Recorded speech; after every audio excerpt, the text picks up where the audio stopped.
Hey, good evening, everyone. This is Dr. B from Steps to the Future, coming to you with C3 with Dr. B. And this evening, we are going to have an introduction to the International Research Institute of North Carolina.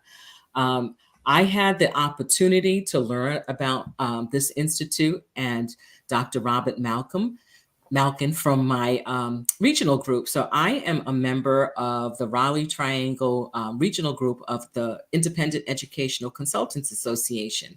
And one of the things that we do regularly is that we have guests come to our monthly meetings to talk to us about either different programming that's going on or different colleges. So actually, the day that Dr. Malkin was coming and speaking to our group, I wasn't able to attend that day. I did have an opportunity to talk to him afterwards, but I really thought it was a great opportunity for people to be able to have a conversation with him and to hear what he has to say.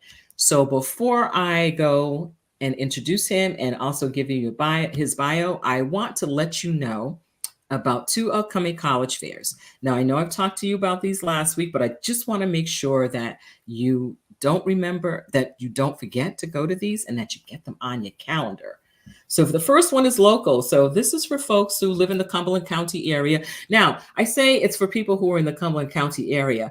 If you can come to the Smith Recreation Center on this day, you're more than welcome. So this is a sixth annual HBCU College Fair that will be on Saturday, April 22nd from 10 a.m. to 1 p.m. at the Smith Recreation Center, which is directly across the street from Fayetteville State University. So they will have representatives from all of the HBCUs in North Carolina. We have 10 in North Carolina. And then they will also have representatives from HBCUs across the Southeast. In addition to that, there will be folks there who are representing, who are alumni of the college. There will be people there from the Divine Nine, from the sororities and fraternities of the Divine Nine, talking to you about their organizations. There will be opportunities to learn about financial aid.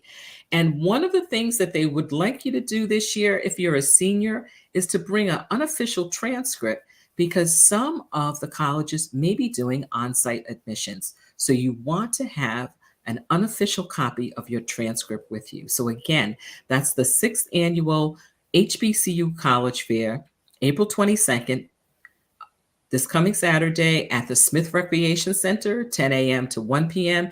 And if you have any questions about it and you need more information, please contact the coordinator, Mark Yarborough, and you see his email address up there. So, the second college fair that I want to remind people about, the NACAC Virtual College Fair, is Sunday, April 23rd from 1 p.m. to 6 p.m.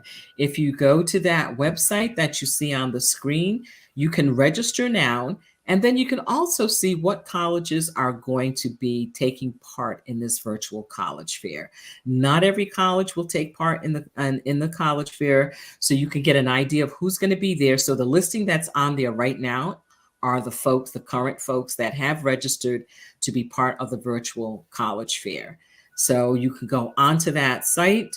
You can actually sort it by state so you can see what colleges in what state will be attending, or you can just type in the search bar and see if a college that you're interested in is going to be there. I highly recommend this as an opportunity to learn about colleges, especially if you don't have a chance to visit them. Definitely juniors, you should be taking part in this.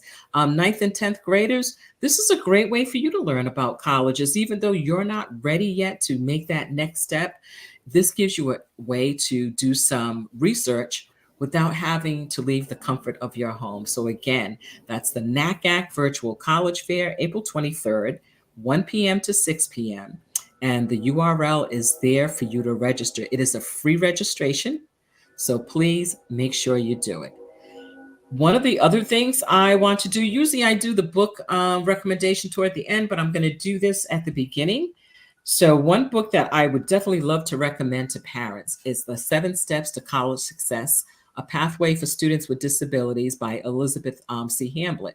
Um, Elizabeth has revised, this is a new edition of her book, and it really is a great resource for parents and for students who are transitioning from high school to college, especially those students who have had an IEP or a 504 during their high school years. There are so many myths out there about what it takes for a student who has an IEP or a 504 to transition to college.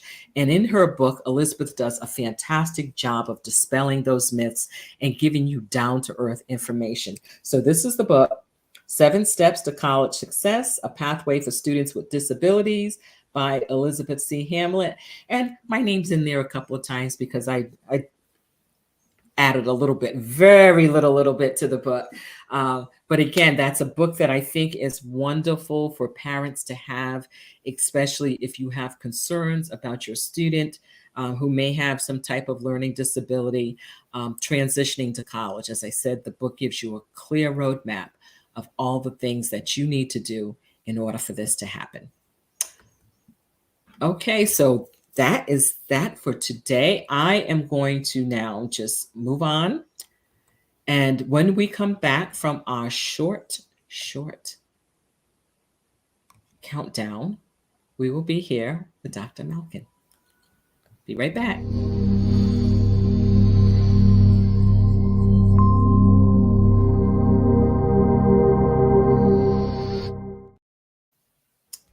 Okay, let me bring him on the screen. Dr. Malkin, thank you so much for joining us. As you said, I could call you Bob. So, Bob, thank you for joining us. I really appreciate taking time out of a Sunday evening to be here to talk to us about the International Research Institute of North Carolina. Well, thank you, Belinda. It's my pleasure to be here. I'm glad to have a chance to talk to you all about it. Okay. So, folks, I am going to read Dr. Malkin's bio, so just bear with me.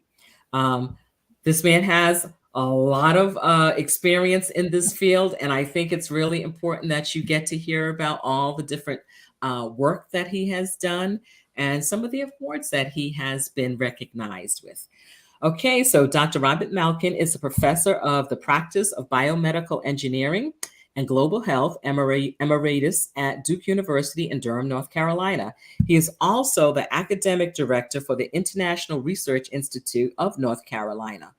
Previously, he was the Herbert Hurf. Did I pronounce that right? Is it Hurf? You did. Herbert Okay. Hurf. Yep. Thank you. Professor of Biomedical Engineering at the University of Memphis in Memphis, Tennessee, and the University of Tennessee. Before moving to Tennessee, Dr. Malkin was a professor of electrical engineering at the City College of New York and a member of the graduate faculty at the City University of New York and a research associate at Columbia University. Dr. Malkin was the founder and director of Engineering World Health and the Global Public Service Academies, organizations dedicated to improving healthcare in the developing world. Dr. Malkin received his MS and PhD in electrical engineering from Duke University in 1993. Prior to attending graduate school, Dr. Malkin taught English in Thailand, worked at EM Microelectronics in Switzerland, designing integrated circuits, worked for Cordis Corporation, designing pacemakers, and worked for Sarnes Incorporated, designing heart-lung machines. Dr. Malkin received the BS degree in electrical engineering from the University of Michigan in 1984. He has received numerous awards, including service awards from the Republic of Nicaragua, IEEE Memphis, EM Microelectronics, and Cordis Corporation, an Outstanding Faculty Research Award from the College of Engineering, an Established Investigator Award from the American Heart Association, and an award for innovation and excellence in undergraduate education from the president of the City College of New York. He also served as an expert advisor to the World Health Organization's advisory group on healthcare technology, the advisory group on innovative technologies, and on the World Health Organization subcommittee on medical equipment donations. My goodness, Bob, when did you have time to sleep? I have no idea. Yeah, boy, now I'm tired. Now I feel tired. You should be. That is quite a resume of accomplishments and experience. So that certainly puts you in a great position for talking to us today as the academic director for the International Research Institute of North Carolina. So as we begin, tell us, just give us a little bit of information about this institute. What is it, and why does it even exist? Yeah, that's a great question. So you probably know, and maybe a lot of those listening know, that universities are becoming more and more interested in seeing research as part of an academic portfolio for students that are applying to college. And they mean academic research, so formal research with a scientific method and formal write-ups, primary sources. And these opportunities are very difficult for high school students to find. In rural parts of North Carolina, they may be impossible to find. And even students who are in, Raleigh or Chapel Hill or Durham, where there are great universities, many great universities, they still can be very difficult to find. There's a lot of students looking for them, and they aren't always in areas that are interesting to students. So I got together with a colleague of mine from Duke, and we created IRI to try to facilitate those sort of connections, to try to make it possible for high school students that are trying to find research positions, even if there aren't any nearby, they still have an opportunity to get some research done. Okay, so you mentioned, students in North Carolina. Is this available to students outside of North Carolina? Yeah, it's a great question, Belinda. So we have students right now from 18 nations. So we have students from all over the world. IRI program is 100% remote, and it's really meant for students who can't find a local opportunity. So in other words, if your child can go to Harvard 3 times a week and get in a lab and do that work, that is exactly what they should do. That's a great opportunity, and they should take it. But many students can't. And so we make these opportunities available to everyone, no matter where they are, no matter whether they have a car or they may be working after school. So they can't just take off 4 hours, 2-3 times a week. Maybe they're playing sports. There's all kinds of reasons why, they just can't get that in-person activity. And so it's available to everyone, everywhere, definitely inside of North Carolina, but also outside as well. Okay, that is good to know because, as you said, we are seeing colleges that are recognizing the research that students are doing. So, folks, I don't want you to get the idea that, oh, if my student isn't doing research, then that completely dashes their college hopes. That's not true. But if there is an opportunity to do it, and if your student is interested in doing research, as Bob said, this gives them an opportunity to do it with this particular program, especially if there's difficulty in finding research opportunities. I know, like one student I had a few years ago, he lived in Virginia, but he was able to find a research opportunity pretty easily, mainly because his dad's connections at Virginia Tech allowed him to connect with a professor there.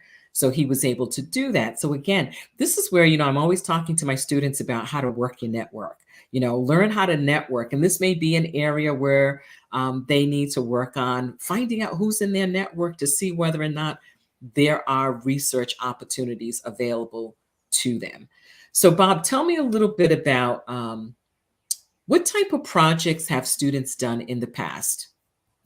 Yeah, so IRI focuses on STEM. So that's, biology, physics, chemistry, mathematics, and engineering. We cover pretty much all those areas. So we have, for example, a student who just published a paper on the effect of vaping on the immune system. She surveyed about, I think, 1,000 people, maybe 2,000, and asked them about their cold and flu symptoms as a surrogate for their immune system and their vaping habits. And indeed, she found that people who vape do have more frequent colds and flus, and those who vape more have more severe colds and flus. So that was a great paper, and I think it's actually the first one of its kind.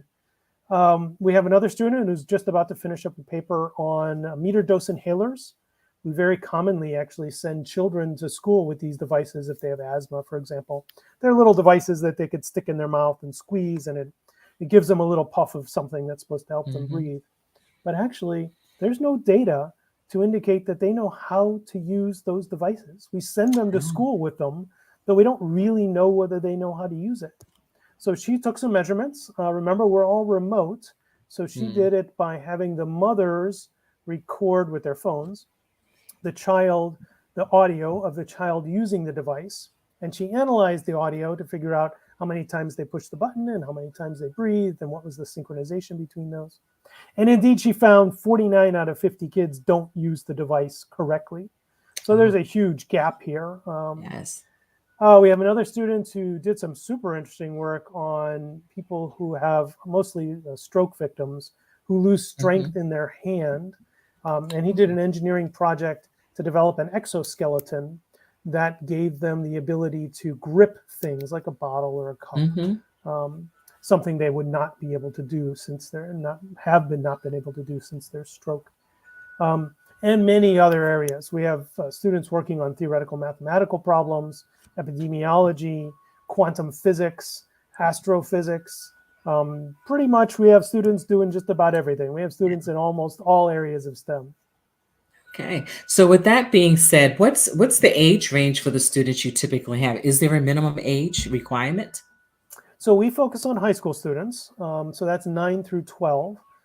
But actually, we have programs which probably a mature eighth grader could also access, especially between their eighth and ninth year, especially if they're interested in our longer programs, because that gives them a long time to kind of learn into the skills and get into it. And we do take gap year students as well. So students who have graduated from Okay, high school great. but not gone on to college yet. So a fairly wide range of students, but focusing in on high school students. Okay. So you mentioned that students as young as ninth grade, and you talked about the length of the program. Are there varying lengths of programs? What does that look like for students? Right. And you need to recognize that the students come in all flavors, if you will. Hmm. There are some students who are just trying to figure out whether they like research. They just want to get a little taste of it to see whether this is something for them. So we have programs that are as short as 4 weeks, very popular in the summer, for example, or even Okay. sometimes at winter breaks occasionally. And those programs, we also have an 8-week version of that program. Those are what we call our Introduction to Research program. They're really intended for students who just want to get a flavor of it, see whether it's right for them, maybe explore a field that they're curious about and get a little bit more depth. All of our students work with US university faculty, so they really get a sense of what it's like to work with a university faculty. All of our students are also paired with a graduate student. They started out being all Duke University graduate students, but now we have graduate students from about 15 universities across the country, Okay. all US universities. And again, so they'll get a kind of a feeling, they get a chance to interact with a student who's been through the experience, and they can ask them questions as well. But we also have much longer programs. So we have programs that last 1 or 2 years in length. That's really for students who are serious about research. They know they want to do research. They're passionate about an area, and you really do need to have a passion for the area. Mm, A 1 or 2 year commitment of your life, yes. that's a long commitment. But I would argue this is an important part of the development of a high school student anyways, is to develop a passion. So these folks, they go through the introductory work as well, but then they go on to write methods, get research approval, gather original data, and publish a paper.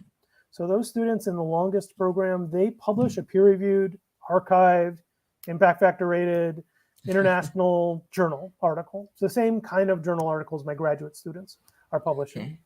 Okay. So obviously that's a very wide range from 4 weeks to 2 years.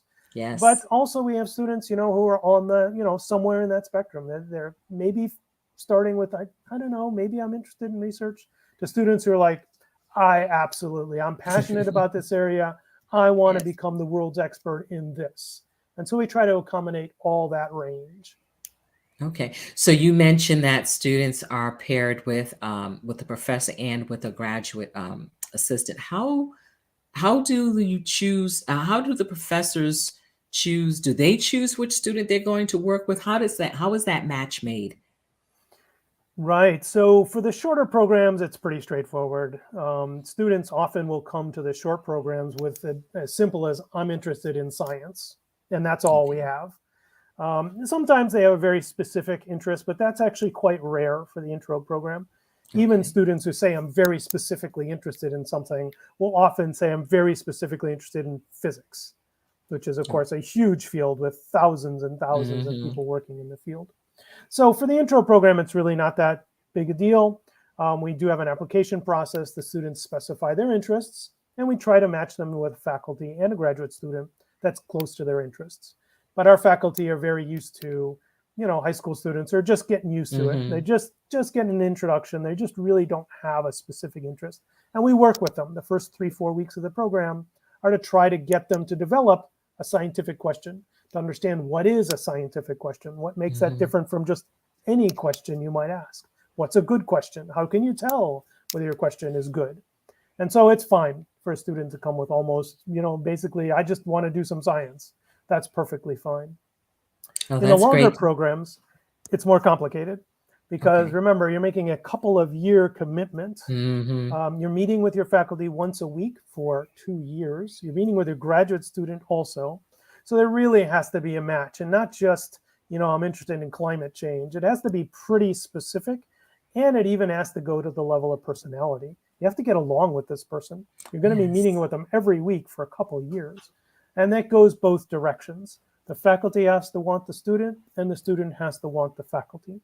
So we do extensive interviews. The students will typically get 3 to 4 interviews with U.S. university faculty, trying to find this match between projects that are available, projects the student wants to do. The students do need to be kind of realistic. The way the U.S. university system works is that faculty typically have very narrow research interests because they're getting funded by grants most typically. So the students have to be able to, in most cases, accept a project that is already going on in the faculty's lab. And then they'll continue to work on that project, usually with the graduate student from the lab. We do have some faculty that are more flexible, though, especially in the theoretical areas. And Yes. so a student might be able to just get together with a faculty and have a conversation and find something that's interesting. But the matching process for the longer projects is complicated.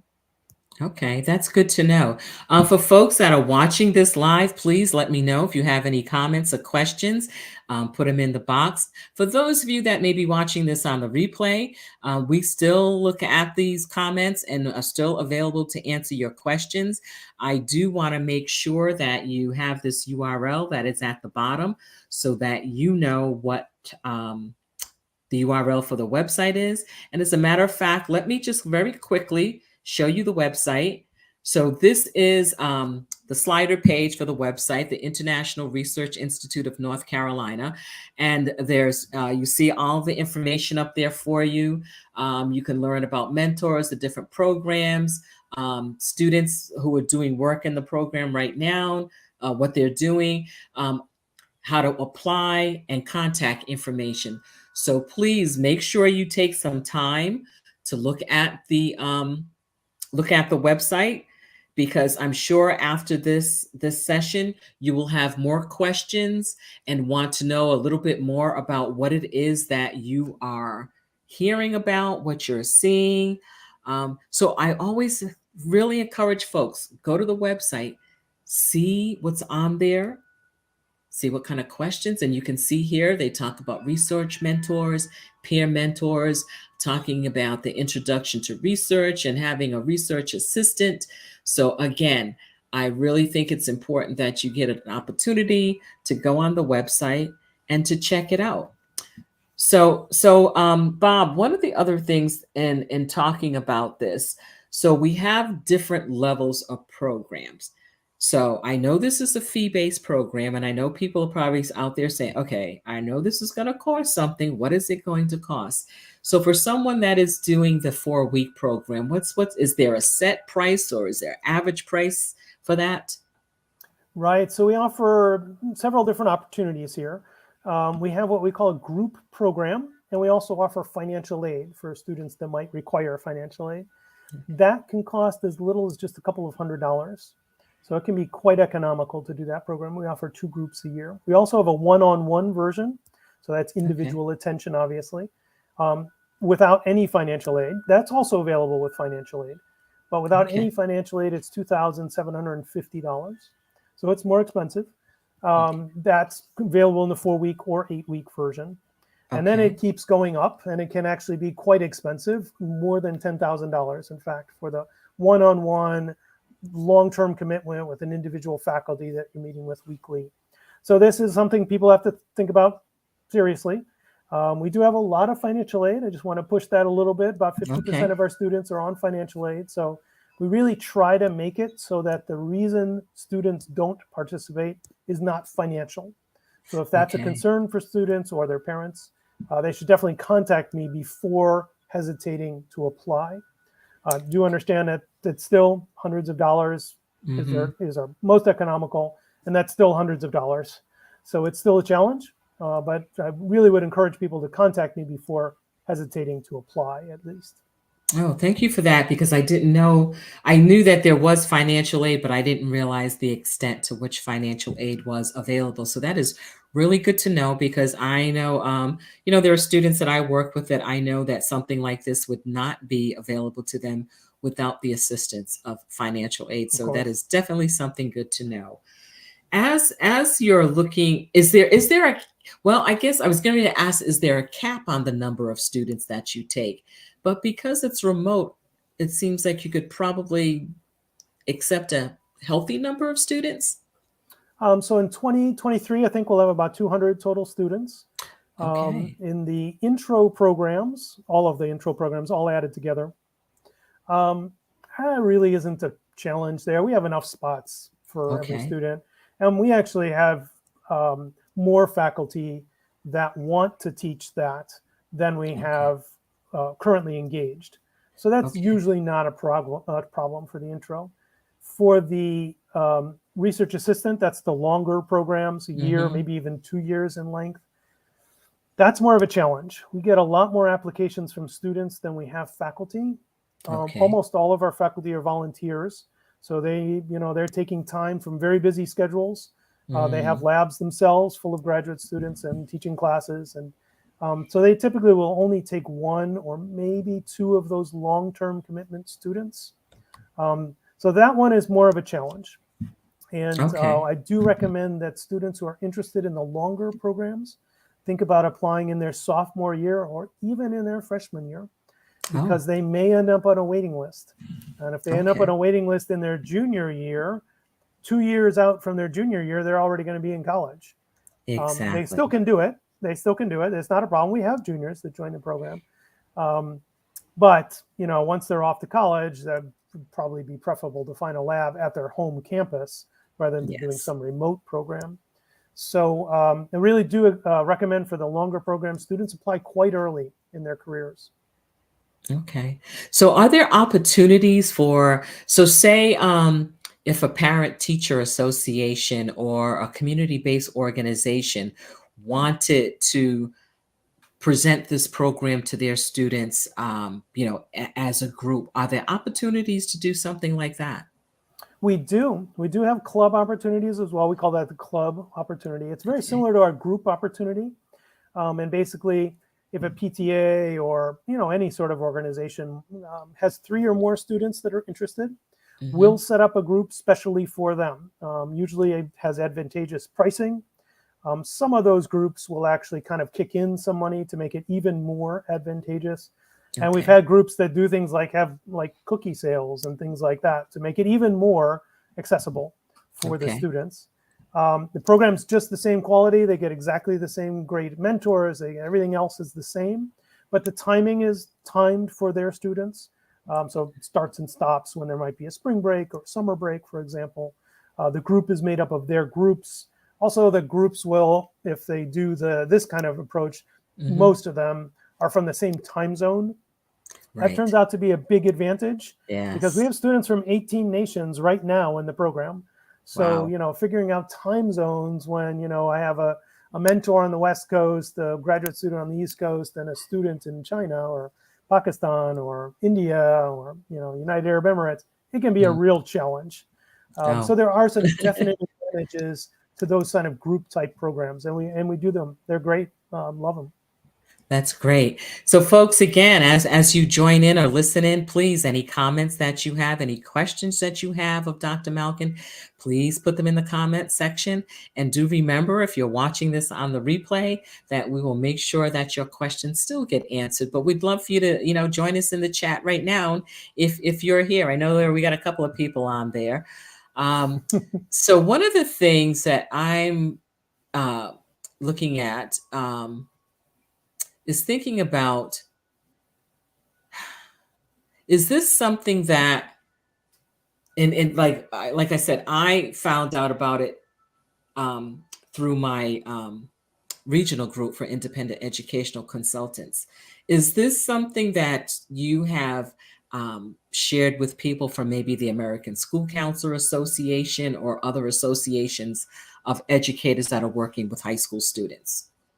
Absolutely. So we'll be live and in person at the HECA event, the Okay. Higher Education Consultants Association, which is going to be in June, middle of June, in Alexandria, Virginia. Okay. And even if you're not a member of HECA, we'll be there, and we'll be there in person. So we're glad to meet with folks. We have some meetings set up on Sunday before the HECA meeting Okay. starts. And we also have some meetings on Monday available. So folks can just write to me, and we'll set up some meetings with you, whether or not you're a member of HECA.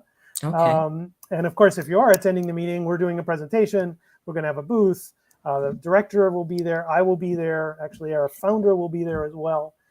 So it's a great opportunity to see some of what's been going on in the organization live and in person. But we just started last year, actually, in 2022. We just returned to having live presentations. So I've been going Okay. around mostly North Carolina Yes. because Duke University is located in North Carolina. So I'm mostly in North Carolina, but also a little bit in Virginia and South Carolina as well. I've Okay. been live going around to parent organizations, counseling organizations, and schools. In 2020 and 2021, we didn't do any live events at all. We were all remote, even for me, all Right. remote. But we are getting back to the live events. So absolutely, if folks are interested, just let me know. And we're definitely back on the road having live events as well. Okay. And how would they contact you? The best way to contact me is at my Duke email address. That's robert.malkin, exactly like my name, robert.malkin@duke.edu. But if for whatever reason that doesn't work for you, you can go to the website, which you saw earlier on the screen, and click on Contact Us. And if you just put my name in the little message, it will come to me as well. But the best Okay. way is my email address, the one that's appearing on the screen now, robert.malkin@duke.edu. Okay, so folks, if you still have questions, if you want to set up something, if you want Bob to come in and do a presentation to your school, to your parent and teachers association, maybe to your science teachers. To me, this is like a perfect thing for like a boys and girls club to do that Mm-hmm. has a mission. I know one of the parts of their mission is to help in the education of students. This is something where I could see something like maybe a trio program or upward bound program, who want to introduce their kids more to STEM fields and just the whole idea of doing research. This is an opportunity for them to bring you in and have you talk to their kids. And all the other community based on Girl Scouts of America. I know they have a badge Absolutely. now on, college knowledge. So this would be a Mm-hmm. great way, to help students learn about that. Boy Scouts. I mean, there are so many organizations out there that are working to expand the horizons for students. So this is a perfect opportunity for those of you out there who have students who you would love for them to be exposed to the idea of what research is and how to go about doing research and to learn about this particular program. Please reach out to Bob. Again, his email is there on the screen. I'm just always fascinated when I do go to a college and I'm visiting and people have their research posters up. Mm-hmm. And I'm like, oh my God. I went to an open house at the North Carolina State Veterinarian School. They had an open house March 25th, and there were people there with their research posters up. And you know what was so cool?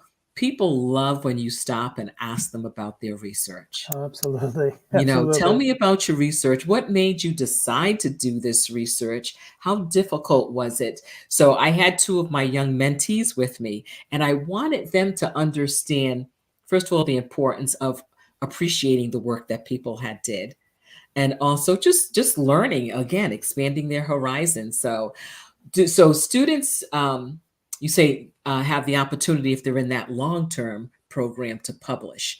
Right. Um, what are the names of the journals that they typically may publish in? Or is Any of the journals? So that's a really interesting question to ask about, which journal do they publish in? So Sanjana published in the British Journal of Medical Research. okay? I think that Ashvin published in the Annals of Research. Um, but it's actually a very interesting question because we have this issue with graduate students as well. Where do I publish? And Yes. it turns out to be a very important professional decision. So it's not a random choice. You really need to think about it. There are hundreds and hundreds of journal choices. Hmm. So we will sit down and the mentor will sit down with the student and try to discuss, what are your career objectives? Do you need this get published in the next month? Maybe it's October of their senior year. They want this thing done and published before November 1st. So they Oof. have a month to get this thing out. Okay, Yes. that's fine. That's a professional situation. Let's talk. Where do we want to publish it then? Mm. Maybe they're seniors. They're already in a university. They've decided where they want to go, but they're thinking about graduate school. So that's a Yes. different strategic decision about where to publish. So this is an issue where you really need a mentor. There isn't a simple answer to where to publish. Right. All of our mentors, of course, are highly trained at this. This is part of what we do. But it's a really interesting question, and it's one that a high school student really can't navigate by themselves. They really need a mentor to get this done right, to choose a journal that matters for whatever their professional objectives might be. Okay, that is good to know because if a student were to ask me, something about that, I would have absolutely no idea because that is not Yeah. my field. That is not my expertise at all. And it's always interesting because, one of the things I really like that you said is that, it's a peer-reviewed journal. So people know that this is the real deal. This isn't just something where we're having our kids come in and do this work and it's being published somewhere. It's in a peer-reviewed journal. That makes a big difference. And I didn't even think about students also using this maybe as a stepping stone to graduate school, to Hmm. something in the future. In my head, I'm thinking my seniors going off to undergraduate, but again, quite a few of them are thinking about going on to graduate school. So Absolutely. even if that's not maybe serving their purpose 100% for undergraduate school, to be able to put on a graduate school application that you have published research is a big deal. Oh, absolutely. It can definitely make the difference between acceptance and not acceptance to a graduate school. Many Yes. graduate schools have this now as a requirement. It doesn't sound quite logical because that's what you're learning to do in graduate school. Hmm. Nevertheless, it's become so competitive. Some graduate schools have become so competitive that all of the applicants will have published research. And you're Wow. absolutely right. It's got to be the right journal. Unfortunately, this is a mistake I see a lot of parents making. They understand Okay. their child should publish the work, but they push in the wrong directions and they ended up publishing in a junior science journal or a white label journal. But I can tell you, I did a couple of years of admissions at Duke when I was a director Hmm. of undergraduate studies in the engineering department, my engineering department.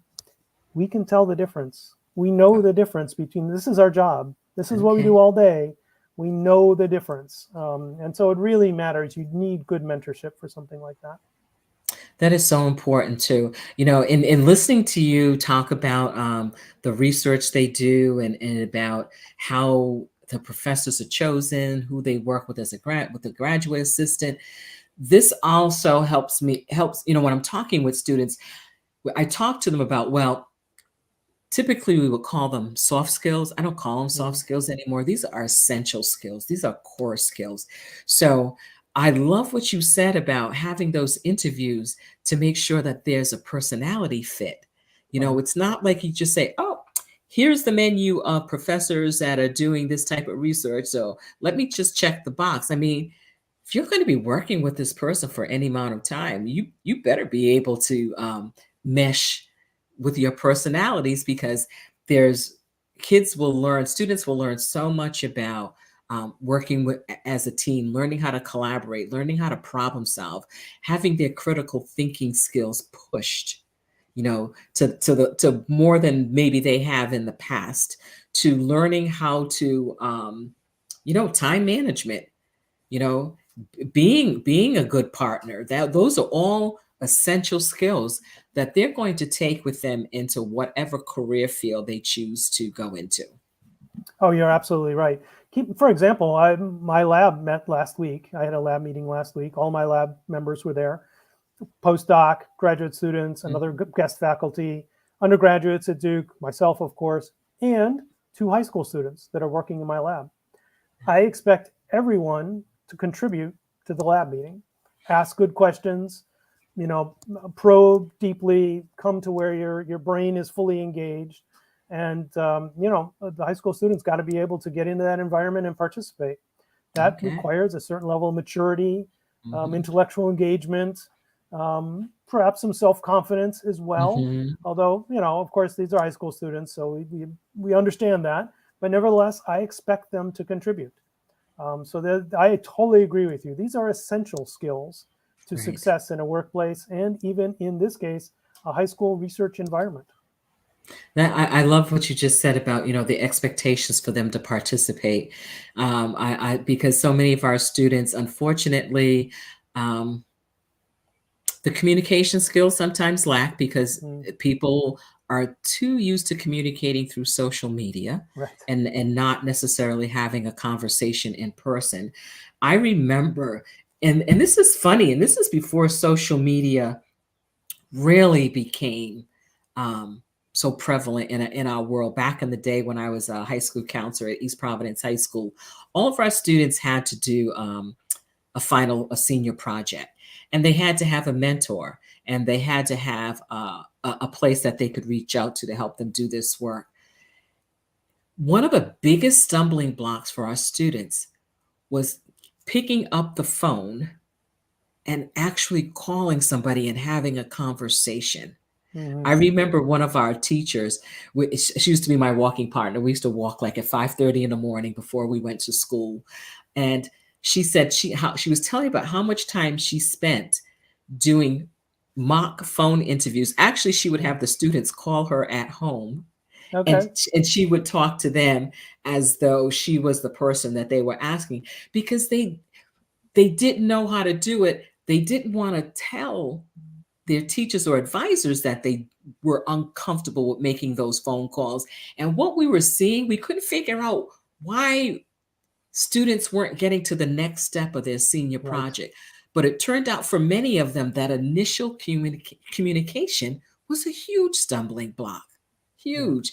So I'm good. So anybody out there that's working with high school students, whether you're a parent, whether you're a classroom teacher, a school counselor, an independent educational consultant, an advisor in a community based organization, please work with your kids on how to reach Mhm. out to people and ask questions and to communicate beyond social media, beyond texting somebody. This is the world we live in. Yes, I know our kids love social media and that's what they know, but unfortunately, they're going to have to take their skills beyond that. So anything that we can do while they're still in 9 through 12 and helping them with those communication skills will definitely be something that they can take with them throughout their entire lives. So just continue building upon it. So Bob, what advice would you give to a parent that may be listening now or on the replay? What advice would you give to a parent who has a student that may be interested? Where do they start? So if a student is, let's say, just interested in Hmm. science, but not more than that, they haven't really developed a passion, they're just kind of interested, I do recommend an introductory program. This is a great way. It's a relatively small commitment, 4 weeks perhaps, or 8 weeks. Perhaps there are some other programs that might be 10 or 12 weeks, but relatively short commitment over perhaps a summer.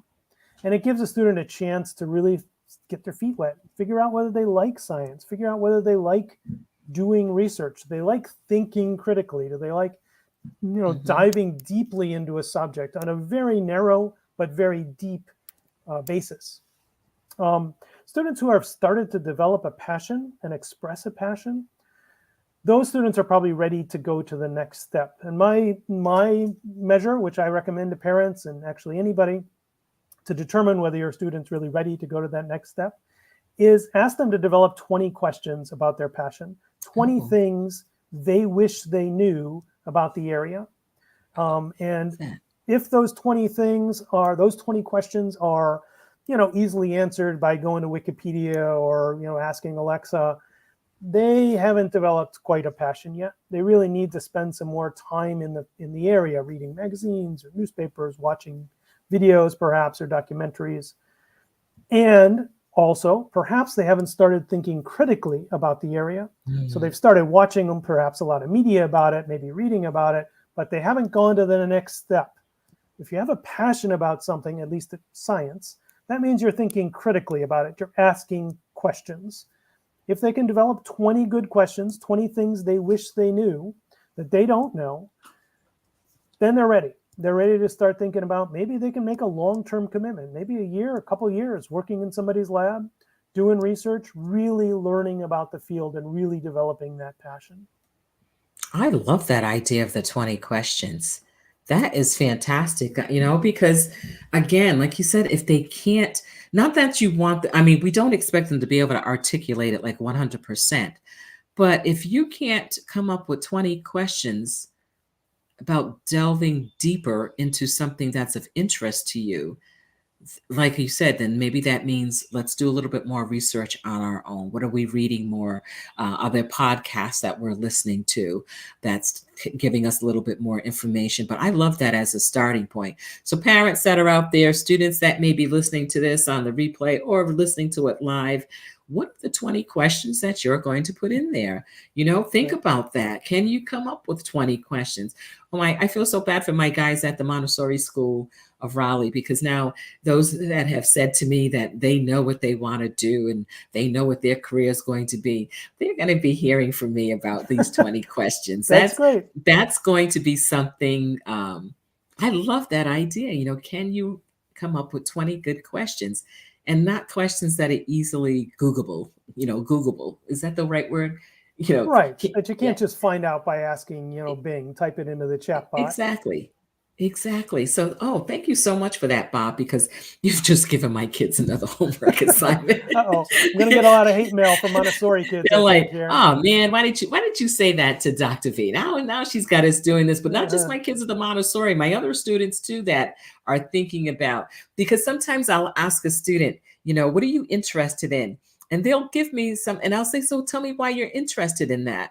And sometimes some students can give me a good reason, why they're interested in it, but other times it's kind of very superficial. It's still at the very early stages. They haven't really given it a lot of thought. Right. So I really love that idea of 20 questions. Yes. Yeah, so absolutely. So often when a student comes to me and says they're really interested in something, the first thing I'll say is, why are you interested is a great question. But another question is, okay, well, tell me one thing you don't know about the area. And Yes. that usually is telling. If they stumble there, then I'm suspicious that they haven't really started a path down a passion, continuous learning. That's another thing to think about. I always have 20 questions about my own field that I wish I knew. And I've been Yeah. doing this for 20 plus years, 30, 40. Well, Yes. I won't tell you. A long time, actually. I've been doing this a long time. Because this is all your life. Once you've gotten the idea that critical thinking is a part of being a scientist, it is a part of the Yes. scientist for the rest of your life. Yes. So it's a great way to start someone. It's a great way to initiate someone down a path as well. It's okay, tell me something you don't know about the field. Oh my goodness. I love that so much. Oh, 20 questions. Yes. Can't wait till to give this to students and see what they say. But again, not just to like try to catch them at something, but to really have them think about it. And Right. especially some of my seniors and my juniors, to have them really start thinking about, is this the path that you want to pursue? If it is, let's see what we can do to help you learn more about it. Is doing the research at a deeper level going to pull you just that much further, going to pull you more into it, going to help you develop those skills that you need. And I love the idea of um, being published, because they're also learning how to write. Absolutely. They're Writing skills learning. are so critical in Oh my science, God, and I would argue in every field, but everything. certainly in science. And students come in a variety of shapes and sizes, of course, Yes. but many students have a great deal of struggle to write a formal paper that can be read by somebody else and understood well. Yes. So yeah, writing is just huge. Communication is huge in science, but writing Oh, especially. definitely, definitely. This has been so good, because I think it's I think sometimes what happens is we have all of these pieces in education, and it's really important that we help students connect the dots. And I think when they hear the word, when some students hear the word research, they're really not sure what it all entails. Of So course. this, especially taking the introductory program, that's going to introduce them to, this is what research looks like. So when you read something in the news and people will say, well, what's the research behind that finding? Then you're going to get some of those behind the scenes things, skills, and learn how to do, oh, so this is what they were looking for. This is what they meant by that when I read this particular article. Oh, so when I was watching that documentary and they talked about this is how they came to that conclusion, or this is the process that they used to come to that conclusion.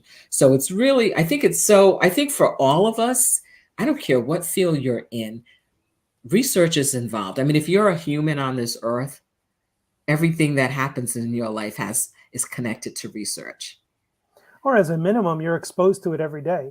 It's almost Yes. impossible to read the news without them reporting on the latest research says. Yes. But that doesn't mean it's true. It means the latest Mm-hmm. research says. And so your ability to understand that, and it's Yes. every day. I mean, it's Yes. every day I listen to the news. It's another research study showing something. So this is Exactly. not, it's not just that everybody in the world should be able to be a research scientist, but perhaps everybody should be able to understand at least the basics of what Yes. science is and what research is. Exactly. Oh, I love that. I love that. I love that. I can't, again, I'm sitting here now getting excited about how do I connect my kids to this whole idea of thinking about research in a different way. Again, starting with those 20 questions. So anybody that's working with Dr. B, you're going to be doing those 20 questions. So look out. Linda, It we better wrap this up pretty soon, or the yes, Montessori kids are going to have homework for days. I know they're going to have homework. All my other kids are going to have homework. Bob, this has been really informative for me. I love being able to get information that I can help my students and families, because I feel that's part of one of my biggest responsibilities, is to make sure that they get good information. And there's so much out there. I mean, I know there is, tons of research programs out there. So this isn't saying what, but I love to be able to talk to people um, about what their program is about, how my kids will benefit from the program, and other components of the program. So again, folks that are watching this live, if you have questions, you still have a few minutes to put some comments in there. Those of you that are watching this on the replay, again, you're always welcome to put comments in, and you're definitely welcome to reach out to Bob if you have additional questions about the program. And I really strongly encourage those of you that, if this has piqued your interest at all, to reach out to Bob. Find out what may work for your student. Is it something that's even feasible for your student right now? But you won't know unless you contact and ask questions. So, folks, please make sure you do that. Bob, I want to thank you so much for giving up time on your Sunday evening to have this conversation. As I said, I think it's so important that we give families great information so they can make informed decisions. And everything that you shared with us this evening is definitely something that is going to help families. Well, you're very welcome. And I would just like to repeat exactly what you said. Parents, educators should feel free to contact me. Visit the website. I'll be glad to meet with them or have just an email exchange. We really want to get the word out, even if they're not interested in IRI, just about research. What is research? Why it's important? And is it a good fit for their students? And again, Belinda, thank you so much for having this session. I think it's great to get the word out so everybody knows this is an important part of life. This is an important Yes. part of your college portfolio and your future. Yes. Again, thank you so much. I appreciate it, folks. Thank you so much for joining in, whether you joined in live or whether you joining in on the replay. Again, I will see you next Monday. So I actually won't see you guys tomorrow evening because this is replacing the regular Monday programming. But I will see you the following Monday, which will be April 24th. At 7 p.m. Eastern Daylight Time with a topic. I may have a guest, and it may be me giving you some more college knowledge. So again, thank you everyone for joining in, and I'm thank you again, Bob, for agreeing to be here this evening. Folks, take care, stay tuned, and see you next Monday. Bob, hold on a second.